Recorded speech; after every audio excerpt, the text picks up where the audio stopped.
गोविंद शिल्प घेऊन येत आहे 79 ट्विन बंगलोचा भव्य दिव्य पंढरपुरातील एकमेव प्रकल्प।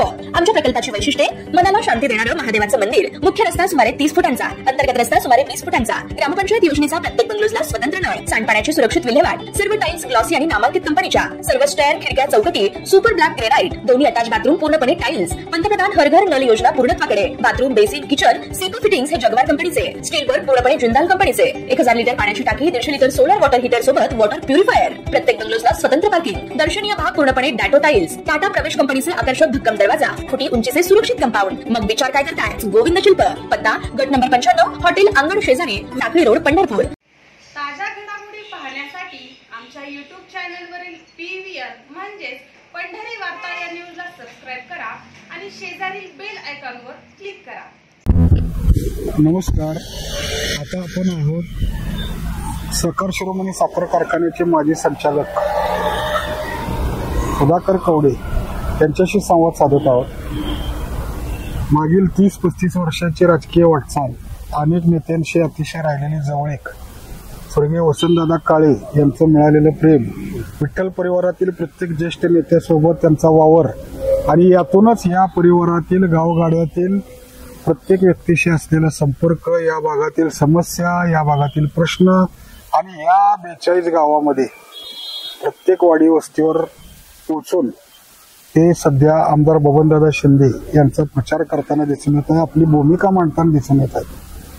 खरं तर माढा विधानसभा मतदारसंघाची ही लढत दुहेरीच मानली जात आहे। या ठिकाणी महायुतीच्या उमेदवार म्हणून मिनलताई साठे मैदानात उतरलेले आहेत, परंतु प्रभावी प्रबळ लढत ही महाविकास आघाडीचे उमेदवार अभिजित पाटील आणि अपक्ष उमेदवार रणजित बबनराव शिंदे यांच्यातच होती असं मानलं जाते। मागील 15 वर्षापासून आमदार म्हणून बबनराव शिंदे हे या मतदारसंघाचं प्रतिनिधित्व करीत आलेले आहेत। पांडुरंग परिवारातील अनेक नेत्यांशी, गावगाड्यातील पुढाऱ्यांशी, सर्वसामान्य सभासदांशी पांडुरंग कारखान्याच्या जसा आमदार बबनदादा शिंदे यांनी जवळीक साधली आहे, त्यांची अपेक्षा, त्यांनी सांगितलेली विकास कामं याकडे याची पूर्तता ते करताना दिसून आलेत किंवा त्यातून त्यांच्या समाधान त्यांच्या प्रति व्यक्त होताना दिसून आले। तसंच विठ्ठल परिवारातील ही अनेक ज्येष्ठ नेते, माजी संचालक, गावगाड्यातील सभासद आणि विठ्ठल परिवाराच्या ताब्यात असलेल्या ग्रामपंचायत सदस्य, सरपंच हे देखील आमदार बबनदादा शिंदे यांच्याशी चांगल्या पद्धतीनं जोडले गेल्याचं आपल्यास पाहायला मिळालं। सुधाकर कवडे हे एक अभ्यासू व्यक्तिमत्व आहे, एक पत्रकार म्हणून अशी त्यांची एक अभ्यासू पत्रकार म्हणून प्रतिमा राहिलेली आहे। तशीच राजकारणातील अतिशय बारीक कांगोरे, छोट्या मोठ्या घडामोडीचा अभ्यास यामुळे ते कायम चर्चेत राहिलेले आहेत। आज त्यांच्याशी संवाद साधतोय आपण। नमस्कार। पंढरपूर तालुक्यातील 42 गावातून दुसऱ्यांदा आव्हान दिलं जात आहे आमदार बबनदादा शिंदे यांना। सहकार शिरोमणी सहकारी साखर कारखान्याचे संचालक म्हणून कार्यरत असताना कल्याणराव काळे यांनी आव्हान दिलेलं, आता अभिजित पाटील हे मैदानात उतरले, तर दुसरीकडे आमदार बबनदादा शिंदे हे 2009 पासून या मतदारसंघाचं प्रतिनिधित्व करत असताना अशी भूमिका मांडताना दिसून येत आहेत की मी विकास कामांच्या बाबत कधी कोणावर दुजाभाव केला नाही। जे विकास कामं जनतेला अपेक्षित होती, ग्रामस्थांना अपेक्षित होती, त्याची पूर्तता मी करताना दिसून आलेलो आहे आणि त्यातूनच मला पाठबळ मिळत गेलेलं आहे। काय सांगा? मुळात ही विधानसभेची जी निवडणूक आहे ती निवडणूक विकासाच्या मुद्द्यावरती लढवली जाते का आश्वासन आणि चर्चा या मुद्द्यावरती लढवली जाते, हे दोन प्रश्न महत्त्वाचे। जर निवडणूक विकासाच्या मुद्द्यावर लढवली जात असेल तर सत्ताधारी आणि विरोधक यांनी केलेल्या विकास कामांची चर्चा व्हायला पाहिजे। या निवडणुकीमध्ये बबनराव शिंदे यांनी 15 वर्षे या पंढरपूर तालुक्यातील 42 गावांचं नेतृत्व केले। हे नेतृत्व करत असताना त्यांनी पंढरपूर तालुक्यात परिचारकांचा गट असेल, विठ्ठल परिवारामध्ये भगीरथ बालके असतील, कल्याणराव काळे असतील, युवराज पाटील असतील, गणेश पाटील असतील, यांचे गट असतील, विविध संघटना असतील, विविध इतर पक्षांचे काही लोक असतील, या सगळ्यांच्या बरोबरीनं काम करत असताना त्यांनी आजपर्यंत कुठल्याही पद्धतीच्या गटबाजीला थारा दिलेला आपल्याला दिसून आलेला नाही. जो माणूस त्यांच्याकडे गेला, काम सांगितलं, त्या माणसाचं काम करण्याची त्यांनी आजपर्यंतची पद्धत कायम ठेवलेली. होत असेल तर काम करणे, होत नसेल तर स्पष्ट होत नाही अशा शब्दात सांगणे, हे त्यांच्या कामाची खासियत आहे. तुम्ही मगाशी म्हणला की दुसऱ्यांदा विठ्ठल परिवाराची ही निवडणूक बबनदादा शिंदेच्या बरोबर होते. हे वास्तव आहे.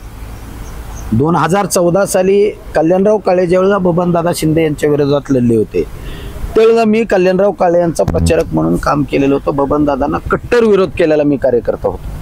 पण ज्या वेळेला एखादं काम घेऊन त्यांच्याकडे जाण्याचा विषय आला, त्यावेळेला त्यांनी मागचा विरोध अजिबात लक्षात न घेता एका चुटकीसरशी माझी अनेक कामं केलेले आहेत. आणि ही त्यांची सवय, ही एक विकासाची बाजू झाली, विकासाच्या कामाची पद्धत झाली. आणि दुसऱ्या बाजूनं मात्र विरोधकांच्याकडून असं आव्हान होतंय की ही निवडणूक विकासाच्या मुद्द्यावरती लढली जावी. पण त्यांच्याकडे विकासाचे मुद्दे काय आहेत? त्यांनी उमेदवार म्हणून या परिसरात, आता आपण बघितलं, मोहोळ तालुक्यात एक उमेदवार मागच्या 1 वर्षापासून निवडणुकीच्या तयारीत असताना त्यांनी स्वखर्चातून कोट्यवधी रुपयांची कामं, त्यांच्याकडे कुठलीही संस्था नसताना स्वतःच्या खिशातून कोट्यवधी रुपयाची, मग पाणी पुरवठ्याच्या सुविधा असतील, रस्त्याची कामं असतील, मोरमाची कामं असतील, आणि गोरगरिबांना केली जाणारी मदत असेल, तशा पद्धतीचं काम विरोधक उमेदवारांच्याकडून या माढा मतदारसंघामध्ये झाल्याचं मला तरी अजिबात जाणवत नाही. त्यामुळे ही निवडणूक जर विकासाच्या मुद्द्यावरती असेल तर आज बबनदादा शिंदे यांची मला निवडणुकीमध्ये विकास कामामध्ये सरशी दिसून येईल.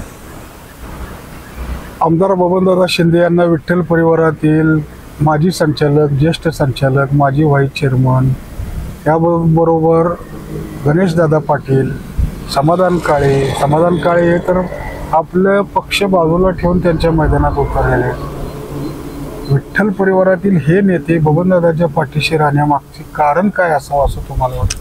मुळात विठ्ठल परिवार ही संकल्पना कैलासवासी वसंतदादांनी राजकारणात आणली की विठ्ठल सहकारी साखर कारखान्याच्या संलग्न ज्या संस्था आहेत त्या संस्थातल्या सगळ्या कार्यकर्त्यांचा एक परिवाराची संकल्पना देऊन त्यांनी विठ्ठल परिवार अंमलात आणला. आणि या विठ्ठल परिवारामध्ये ज्या वेळेला अभिजित पाटलांनी विठ्ठल सहकारी साखर कारखान्याची निवडणूक लढवली, त्यावेळेला अनेकांचं मत होतं की ही संस्था कैलासवासी औदुंबराव पाटलांनी अतिशय काटकसरीतून उभा केलेली आहे आणि त्यांचे नातू युवराज पाटील हे या रिंगणात आहेत. त्यामुळे अभिजित पाटलांनी ही निवडणूक करू नये. परंतु विठ्ठल परिवारामध्ये भगीरथ बालके यांचा एक गट तयार झाला, त्यांना कल्याणराव काळे यांनी सपोर्ट केला. आणि दुसऱ्या बाजूला युवराज पाटलांचा एक गट तयार झाला, त्यांना गणेश पाटलांनी सपोर्ट केला. आणि मताची विभागणी होऊन त्या मतविभागणीचा फायदा अभिजित पाटलांना झाला आणि त्यामुळे त्यांची सत्ता आली.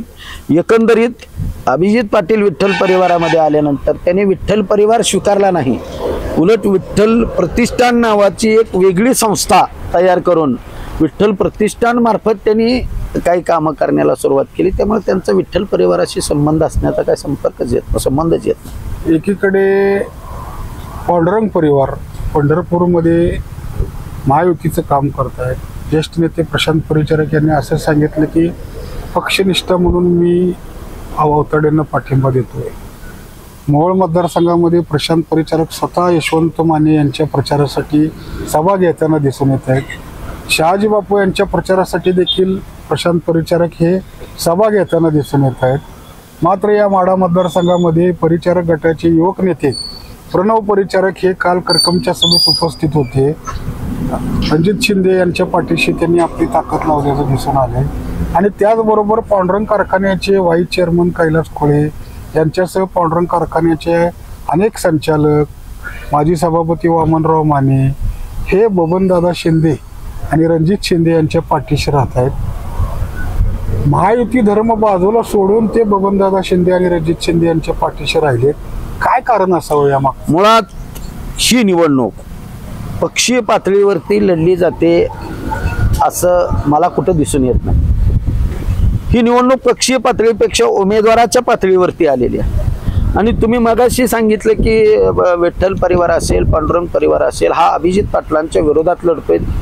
मला त्यामागचं कारण असं जाणवतंय की अभिजित पाटलांनी विठ्ठलची सत्ता घेतल्यानंतर पांडुरंग परिवार असेल, विठ्ठल परिवार असेल, या लोकांशी कधीही मिळतं जुळतं न घेता प्रत्येक निवडणुकीमध्ये त्यांना अडवण्याचा आणि त्यांना राजकारणात विरोध करण्याची भूमिका बजावली.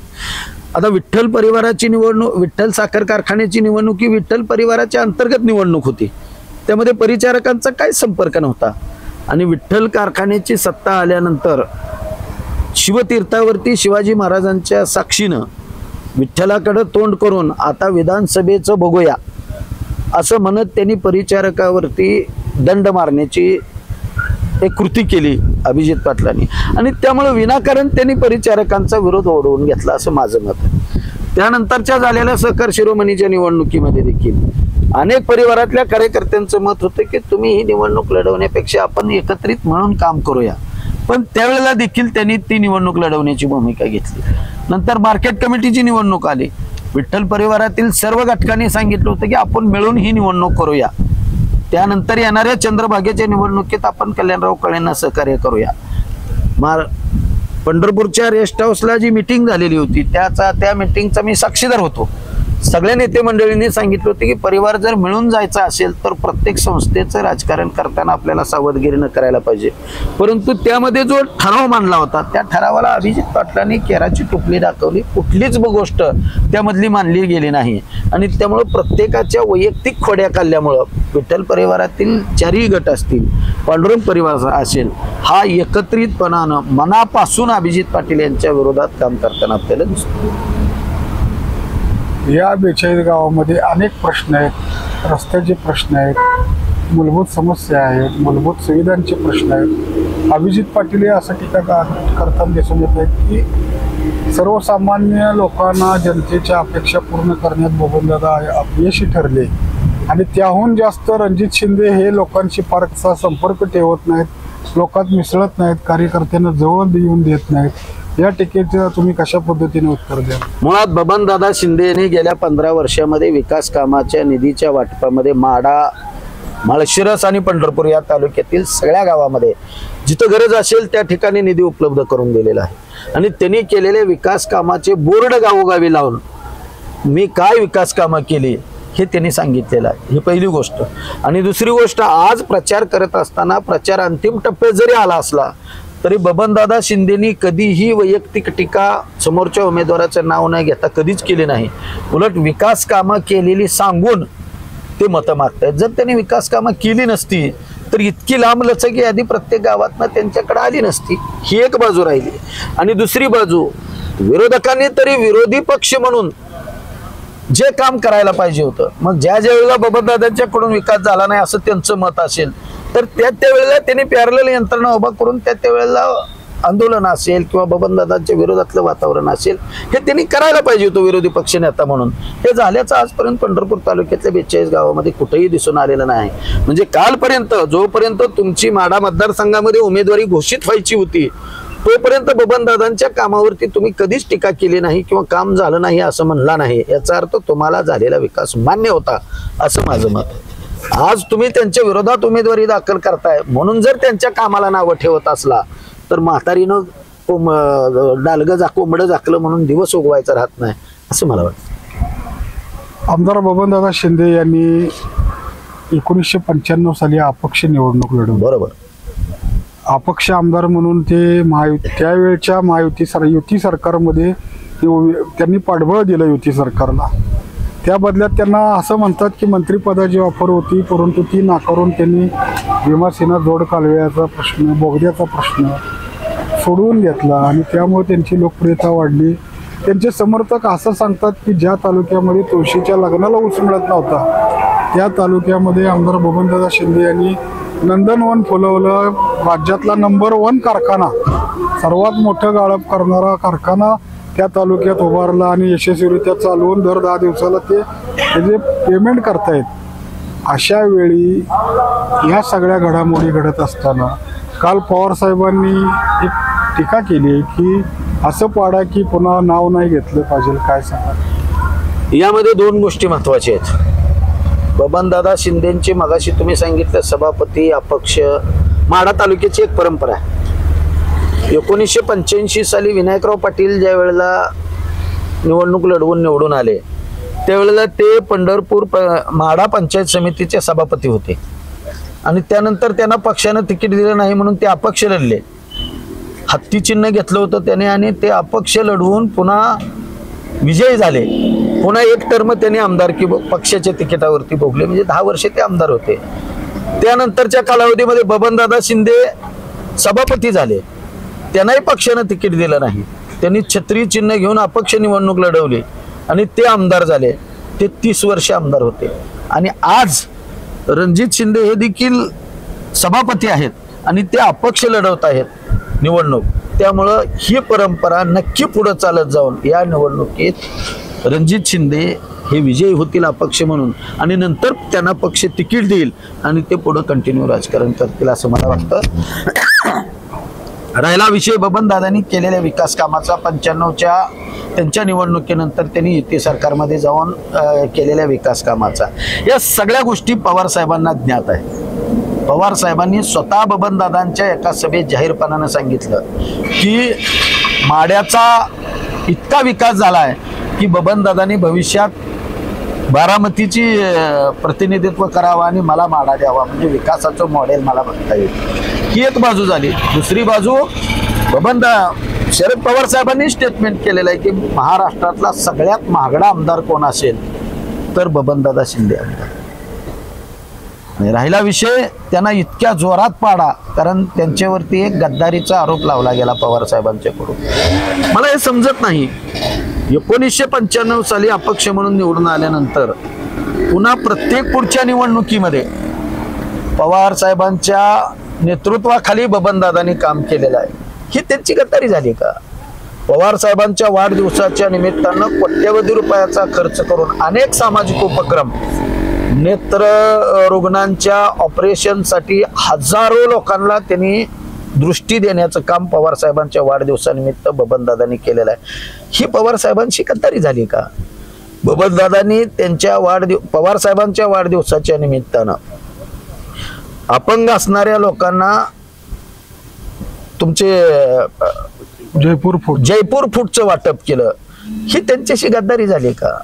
बबनदादा शिंदेनी ज्यावेळेला मोहिते पाटील शरद पवारांचा पक्ष सोडून गेले आणि पक्ष अडचणीत आला त्यावेळेला जिल्ह्यातल्या सगळ्या नेत्यांना एकत्रित करून, त्यामध्ये सोपल साहेब असतील, राजन पाटील असतील, परिचारक असतील, दिगंबर बागल असतील, विठ्ठल परिवार असेल, ह्या सगळ्या लोकांना एकत्रित करून जिल्हा परिषदेची सत्ता पवार साहेबांच्याकडे राखली.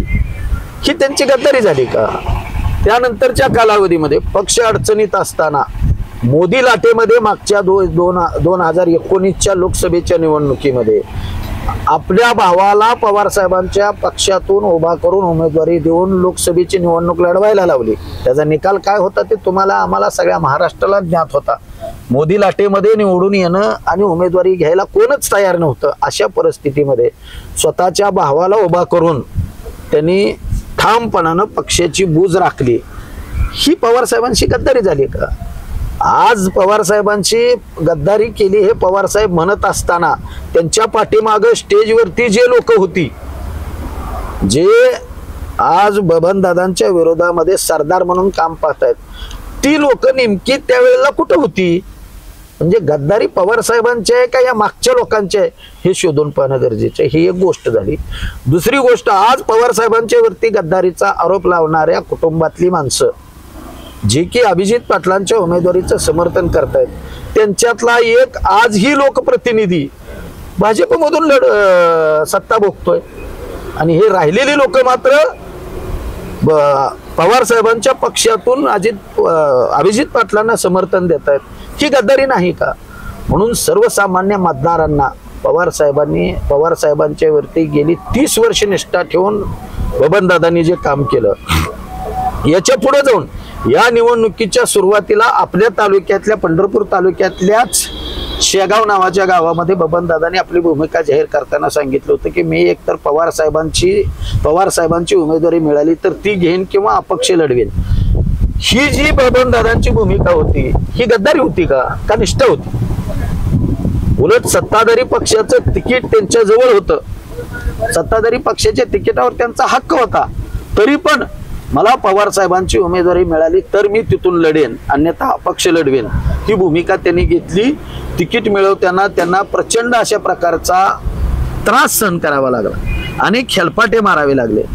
75व्या वर्षामध्ये त्यांना मुंबईला 8 दिवस मुक्कामानं राहावं लागलं आणि त्यांची जी हेळसांड झाली तिकीट वाटपाच्या प्रक्रियेमध्ये, त्याबद्दल ही बबनदादांच्या बद्दल लोकांची प्रचंड सहानुभूती वाढलेली आहे. आणि मला तरी या सगळ्या प्रक्रिया बघत असताना पवार साहेबांच्या वरती बबनदादानं कुठेही गद्दारी केलेल्याचं मला जाणवत नाही. राहिला विषय अजितदादा पवारांच्या बरोबर जाण्याचा, तर तो संपूर्ण महाराष्ट्राचा विषय होता. अजितदादा पवारांनी ज्या वेळेला आघाडी सरकारमधून युती सरकारमध्ये प्रवेश केला त्यावेळेला निधी वाटपाची प्रक्रिया पूर्ण थांबवली गेली होती. महाराष्ट्रातल्या लोकप्रतिनिधींना निधी द्यायचं पूर्णपणे थांबलेलं होतं. निवडणुका डोळ्यासमोर होत्या. या प्रत्येक आमदारांना, लोकप्रतिनिधींना निवडणुकीसाठी, पुढच्या निवडणुकीला सामोरं जाण्यासाठी मतदारसंघामध्ये निधी आणणं गरजेचं होतं. विकास कामाचे अनेक प्रकल्प रेंगाळलेले होते. त्यामुळे बबनदादांनी सोलापूर जिल्ह्यातल्या सगळ्या लोकप्रतिनिधींना बरोबर घेऊन तूर्त आपण निधीसाठी अजितदादांच्या बरोबर जाऊन निवडणुका आल्यानंतर पुन्हा पवार साहेबांच्या बरोबर येण्याचा विचार करू, म्हणून तो अजितदादांच्या बरोबर केलेला प्रवेश होता. आणि त्या प्रवेशानंतर या निवडणुकीमध्ये अजितदादांना सोडून पुन्हा पवार साहेबांच्याकडे जाण्याचा निर्णय बबनदादांनी घेतला. जर बबनदादांना गद्दारीच करायची असती तर त्यांनी अजितदादांना सोडून पवार साहेबांची उमेदवारी मागण्याचा विषय नव्हता. या सगळ्या घडामोडी जर आपण बारकाईनं बघितल्या तर पवार साहेबांच्या वरचं प्रेम आजही बबनदादांचं कमी झाल्याचं आम्हाला मतदारांना कुठे जाणवत नाही. टेंभुर्णीमध्ये गेल्या महिन्यामध्ये बैठक झाली होती. त्या बैठकीमध्ये बोलताना खासदार धैर्यशील मोहिते पाटील असं म्हणाले होते की 2011 पासूनच आमच्या बदनामीचं षडयंत्र या तालुक्यातून रचलं जाते आमच्या कुटुंबाच्या. काल श्रीपूरच्या सभेत ते बोलताना म्हणाले की माढा तालुक्यात सध्या माझी खूप मोठी बदनामी आमची केली जाते. आता महाविकास आघाडीची जबाबदारी प्रचाराची मोठ्या प्रमाणात मोहिते पाटलांवर देखील आहे. लोकसभेवेळी भाजपचं तिकीट मिळावं यासाठी शेवटच्या क्षणापर्यंत मोहिते पाटील प्रयत्न करत होते. पक्षनिरीक्षक, भाजपच्या पक्षनिरीक्षकांनी टेंभुर्णीत घेतलेल्या बैठकीलाही ते भेटायला गेले होते. त्यांनी उमेदवारीची मागणी केली होती, उमेदवारी मिळाली नाही. त्यानंतर त्यांनी जनतेचा कानोसा घेतला आणि तुतारी हाती घेतली. तेच मोहिते पाटील आज अभिजित पाटील यांच्यासाठी मैदानात उतरले. त्याचा कितपत परिणाम होईल असं तुम्हाला वाटतं? मुळात ही निवडणूक पक्षीय पातळीवरची आहे का पवार साहेबांच्या गटबाजीची आहे?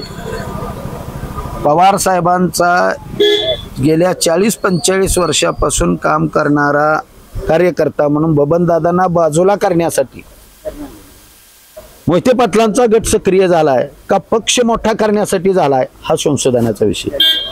जर तुम्ही म्हणता तो मुद्दा सत्य असेल तर मोहिते पाटलांचं आणि बबनदादा शिंदेचं राजकीय वैर कशासाठी तयार झालं?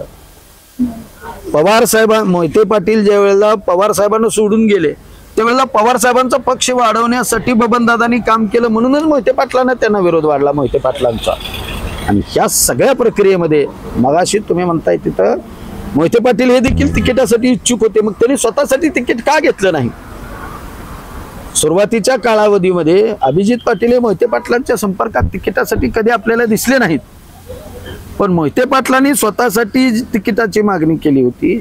ती तिकिटाची मागणी डावलून ऐन टायमाला त्यांनी अभिजित पाटलांना पुढे करण्यामागचं जे षडयंत्र आहे तेच खरं तर पवार साहेबांच्या पक्षाला कुठंतरी घातक ठरतंय का काय, अशी परिस्थिती आज मतदारसंघामध्ये तयार झाली. आणि तीच परिस्थिती सोलापूर जिल्ह्यातल्या इतर 2-4 मतदारसंघामध्ये झाली. जी माढ्यात झाली तीच परिस्थिती पंढरपूरमध्ये झाली. पंढरपूरमध्ये तुम्ही जे तिकीट दिलं तो तिकीट देतानाचा जो उमेदवार आहे तो कितपत कॅपेबल आहे का केवळ महाविकास आघाडीमध्ये फूट पाडून आपलं वर्चस्व तयार करण्यासाठी पुन्हा अकलूजकरांच्या खेळी चालू आहेत, हा सगळ्यात संशोधनाचा विषय आहे. पंढरपूर हे आपलं सोलापूर जिल्ह्यातल्या 2-3 तिकीट वाटपाची जर परिस्थिती बघितली तर तिथं मला स्पष्टपणानं तशा पद्धतीची वातावरण तयार झालेलं दिसतंय. उदाहरणार्थ तुम्हाला मोहोळचं सांगता येईल. तिकीट बदलण्याची जी प्रक्रिया झाली ती नेमकी काय होती, पंढरपूरच्या तिकीट वाटपामध्ये दिलेला जो उमेदवार आहे तो पक्षाशी कितपत निष्ठावंत होता, गद्दारीचा विषय माड्यापर्यंत ज्या वेळेला येऊन थांबतो, ज्यांच्या साक्षीनं पवार साहेब बबनदादांच्या वरती गद्दारीचा आरोप करतात ते मुळात कुठं निष्ठावंत आहेत हे सगळं तपासून बघणं या निवडणुकीच्या निमित्तानं महत्वाचं मला वाटतं. अभिजित पाटील यांनी 3,500 रुपये दर देण्याची घोषणा केली. त्यांनी आव्हान दिलं एक प्रकारे बबनदादांना की मी 3,500 रुपये दर देतो, तुम्ही 4,000 द्या. या पंढरपूर आणि माढा या दोन्ही तालुक्यात ऊसाचं क्षेत्र खूप मोठं आहे. या 3,500च्या घोषणेमुळं खूप मोठी उत्सुकता निर्माण झालेली आहे. दुसरीकडे आमदार बबनदादा शिंदे समर्थक अशी टीका करतायत की 2,850 रुपये दर दिलेला होता, जो 3,000 मागील हंगामात दर देण्याची घोषणा झाली तो शेवटच्या महिन्यातच दिला गेला.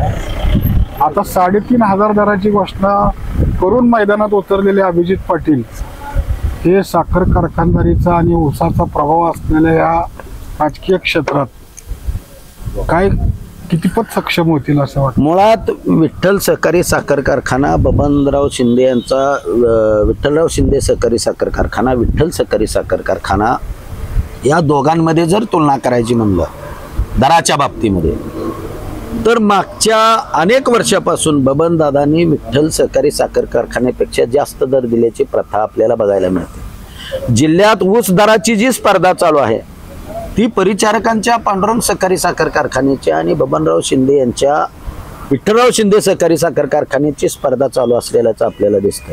त्यामध्ये विठ्ठल सहकारी साखर कारखाना स्पर्धेत कधीच नव्हता. मागच्या वेळेचा जर आपण दर बघितला तर बबनदादा शिंदेचा दर हा 2,900 रुपयाचा दर आहे आणि त्यांनी तशा पद्धतीनं ऊसाचा अंतिम दर 2,900 रुपये जाहीर केलेला आहे आणि अभिजित पाटलांनी विठ्ठल सहकारी साखर कारखान्याचा ऊसाचा अंतिम दर हा 2,825 रुपये त्यांच्या अहवालामध्ये नमूद केलेला आहे. वरचं रकमेचं जे रक्कम जी दिलेली आहे ती उशिरा येणाऱ्या ऊसाला अनुदान म्हणून दिलेले आणि ती अनुदानाची रक्कम जर आज हिशोबात धरली तर बबनराव शिंदे यांच्या कारखान्याचा दर 3,050 रुपये होतोय आणि अभिजित पाटलांच्या कारखान्याचा दर हा 3,000 रुपये होतो. हे वास्तव लोकांच्या समोर जे अनुदान दिलेलं आहे तो काय सरसकट ऊसाचा दर नाही.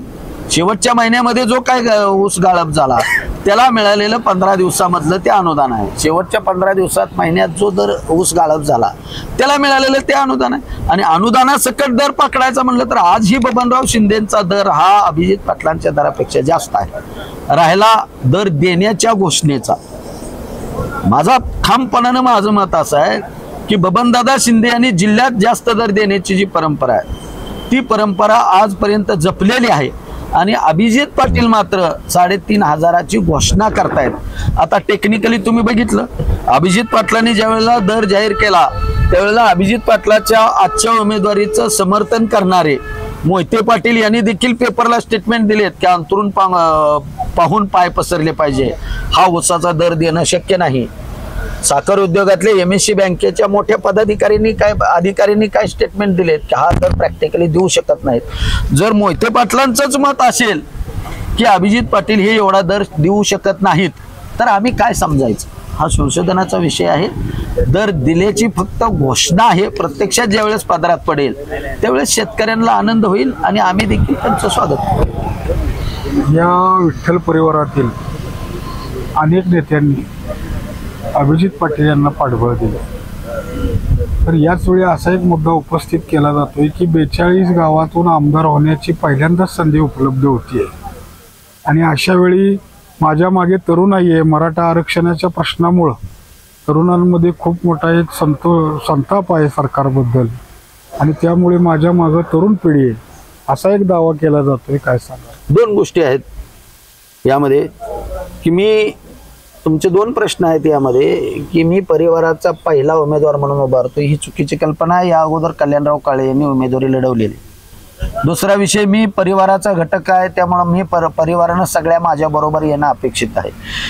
परिवारानं तुमच्या बरोबर येणं ही ज्यावेळेला तुम्ही अपेक्षा करता त्यावेळेला परिवाराच्या या अगोदरच्या झालेल्या ज्या निवडणुका आहेत त्यावेळेला तुम्ही परिवाराबरोबर राहणं अपेक्षित होतं का नाही? तुम्ही परिवारातल्या कुठल्या घटकाची निवडणूक लढवायची सोडली? ज्या वेळेला एखाद्या माणसानं आपल्या बरोबर येण्याची अपेक्षा करता त्यावेळेला तुम्ही त्यांच्या बरोबर राहणं हे अपेक्षित होतं. हा तुमचा पहिला प्रश्न. दुसरा, मराठा आरक्षणाचा जो विषय आहे, मराठा आरक्षणाची झळ ही पक्षीय पातळीवरची आहे. पक्षीय पातळीवरती मराठा आरक्षणाची झळ असेल.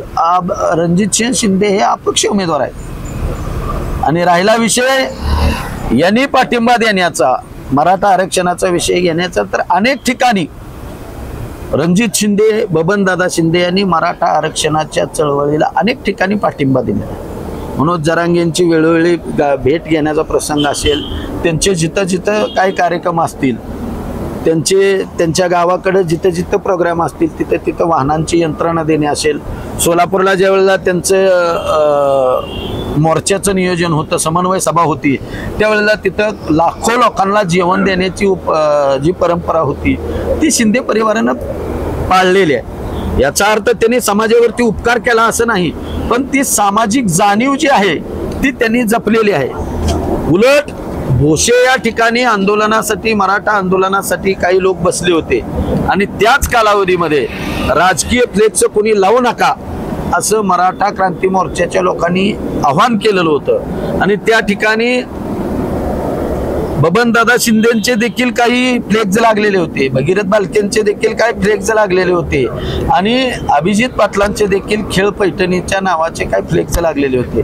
ते सगळेच बोर्ड पिटवून देण्याचं काम, जाळून टाकण्याचं किंवा काढून टाकण्याचं काम आंदोलकांनी केलं होतं. मात्र परिवारातल्या दुसऱ्या दोन्ही घटकांनी म्हणजे बबनदादा शिंदे आणि परिवाराच्या नेत्यांनी त्यांच्यावरती त्यांच्या भावना समजून घेऊन बोर्ड जाळले किंवा काढून टाकले म्हणून कुठलाही आक्षेप घेतला नाही.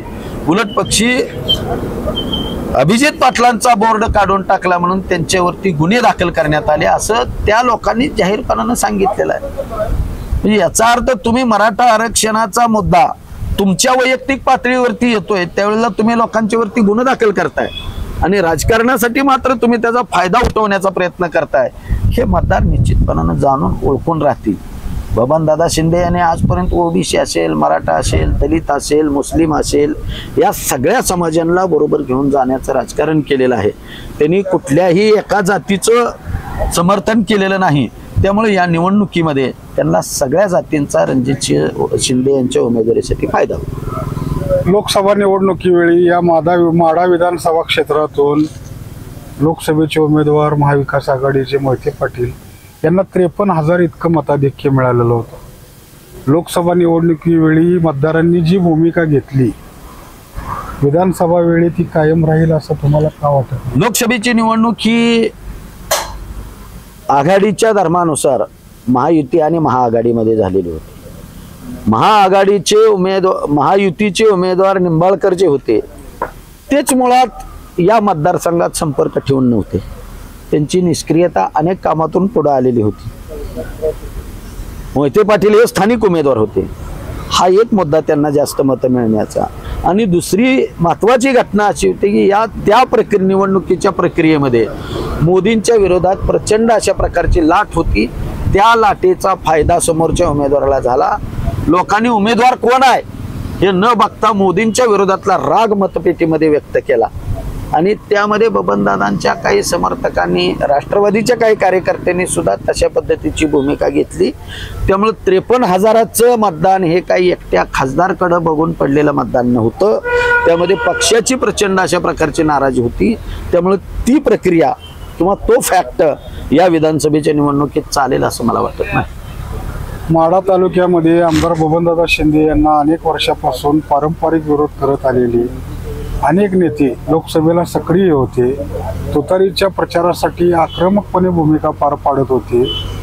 टेंभुर्णी येथे या नेत्यांनी बैठक घेतली.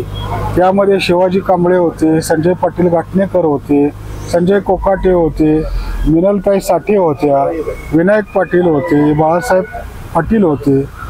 हे सर्व मंडळी लोकसभेला तुतारीच्या प्रचारात अग्रेसर होते. यांनी एक बैठक घेतली होती आणि अशी मागणी केली होती मोहिते पाटलांच्या उपस्थितीत की पक्षांच्या वरिष्ठापर्यंत आमचा हा मेसेज जरूर पोहोचवा की लोकसभेला आम्ही इमाने इतबारे काम केलेलं आहे, भूमिका बजावलेली. त्यामुळं आमच्या 7 जणांपैकी कोणालाही एकाला उमेदवारी द्या. मात्र पुढं तसं घडलं नाही. त्यातील काही जण आज बबनदादांसोबत आहेत. शिवाजी कांबळेंनी भूमिका बदलली, बबनदादा सोबत आहेत. माजी आमदार राहिलेले त्या तालुक्याचे विनायक पाटील हे तर आमदार बबनदादा शिंदे यांना पवार साहेबांनी उमेदवारी त्यांच्या मुलाला द्यावी म्हणून सोबत घेऊन जात होते. हे सगळं कशामुळे घडतंय की ही फाटाफूट का झाली असं? मुळात बबनदादा शिंदे यांच्या विरोधात माढा तालुक्यातील जी नेते मंडळी काम करत होती त्या नेते मंडळींच्या मध्ये आम्हाला माढा तालुक्यात उमेदवारी द्या ही एक वाक्यता होती. परंतु त्यांना तुम्ही म्हणता तसं त्या आव्हानाला त्यांना साथ मिळाली नाही आणि त्याचा परिणाम म्हणून फक्त संजय बाबा कोकाटे वगळता सगळीच नेते मंडळी बबनदादांच्या बरोबर आलेली. आता राहिला कोकाटे साहेबांचा विषय, त्यांच्या बरोबर काम करणारा मी एक कार्यकर्ता होतो. मागच्या निवडणुकीमध्ये मी त्यांचा प्रचार केलेला होता.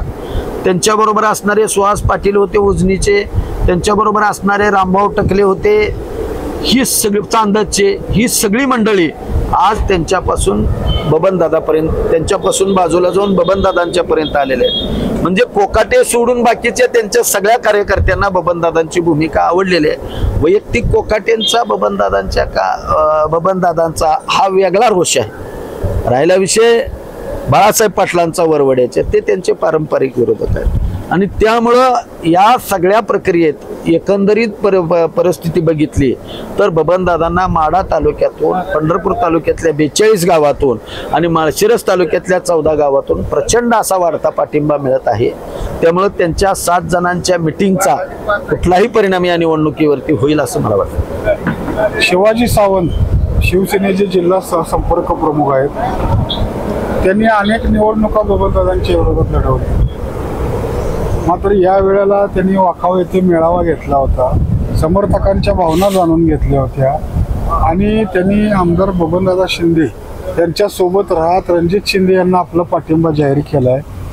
हे सगळं उलटफेर कशामुळे घडलं असतं? मुळात ही मगाशी मी तुम्हाला सांगितलेल्या पद्धतीनं विकास प्रक्रियेवरती निवडणूक ज्या वेळेला जाण्याची म्हणजे चिन्ह दिसू लागलेले आहेत. ही निवडणूक विकासाच्या कामावरती झाली पाहिजे, विकासाच्या मुद्द्यावरती झाली पाहिजे, हा सावंत सरांचा मुद्दा होता आणि ती निवडणूक विकासाच्या मुद्द्यावरती नेण्याचं काम बबनदादा शिंदे यांनी केल्यामुळं त्यांनी केलेल्या आव्हानाला प्रतिसाद देत सावंत यांनी बबनदादा शिंदे यांच्या उमेदवारीला पाठिंबा दिलेला आहे. ते परस्परांचे पारंपरिक विरोधक जरी असले तर बबनदादांनी एकंदरीत केलेल्या विकास प्रक्रियेवरती त्यांचा विश्वास बसल्यामुळेच त्यांनी हा निर्णय घेतलाय. या पाठीमागे दुसरं कुठलंही कारण नसावं असं माझं स्पष्ट मत. काल श्रीपूरच्या सभेमध्ये बोलताना धैर्यशील पाटील म्हणाले की आमचे उमेदवार अभिजित पाटील हे तब्येतीने कणकणीत आहेत.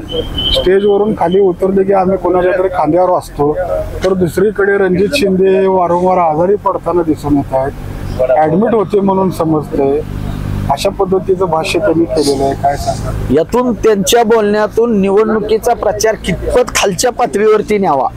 एखादा माणूस आजारी पडल्यानंतर त्याच्या आजारपणाचं देखील जर प्रचारात भांडवल करावं लागत असेल तर प्रचाराची पातळी किती खालावली हे तुमच्या माझ्या लक्षात येणार आहे. एखाद्याच्या तब्येत कुणाची खणखणीत राहावी, कुणाची बिघडावी, हे कुणाच्या हातातल्या गोष्टी नाहीत. परंतु एखाद्याच्या तब्येतीला जर त्रास व्हायला लागला तर त्याचा देखील निवडणुकीत मुद्दा करण्याची वेळ विरोधकांच्या वरती यावी, हा त्यांचा केविलपणा आहे असं मला वाटतंय आणि त्यांनी हा केविलवानापणा सोडून द्यावा, निवडणुकीला थेट मुद्द्यानं सामोरं जावं असं माझं स्पष्ट मत. शेवटचा प्रश्न, या निवडणुकीत 1,12,000 इतकं मतदार संख्या या 42 गावातून आहे. काय वाटतं आपल्याला? 42 गावामध्ये गेल्या 15 वर्षात बबनदादा शिंदे यांनी सुधाकर पंत परिचारक असतील, भालके असतील, काळे असतील, पाटील असतील, युवराज पाटील असतील, या सगळ्या लोकांना, बाकीच्या सगळ्या जाती धर्मांना, बाकी विविध संघटनांना बरोबर घेऊन विकास कामासाठी प्रत्येकाला त्यांच्या त्यांच्या मानपानाप्रमाणे वागवलेलं आहे. त्यामुळे 42 गावातून निश्चितपणानं रणजित शिंदे यांना लीड मिळेल असं माझं ठाम मत. धन्यवाद. एकूणच या 42 गावातून विठ्ठल परिवार, पांडुरंग परिवारातील काही जुने जाणते नेते हे रणजित शिंदे यांच्या पाठीशी असल्यामुळं मोठं मताधिक्य त्यांना मिळेल असा विश्वास सुधाकर कवडे यांनी व्यक्त केलेला आहे. आपण या ठिकाणी त्यांच्या भावना जाणून घेतलेल्या आहेत. अनेक प्रश्नांचा उहापोह या ठिकाणी झालेला आहे. पंढरी वार्ता चॅनेलला जरूर सबस्क्राईब करा. पुढील 2 दिवसात आणखी बऱ्याच स्फोटक मुलाखती आम्ही आपल्यासाठी घेऊन येत आहोत. धन्यवाद.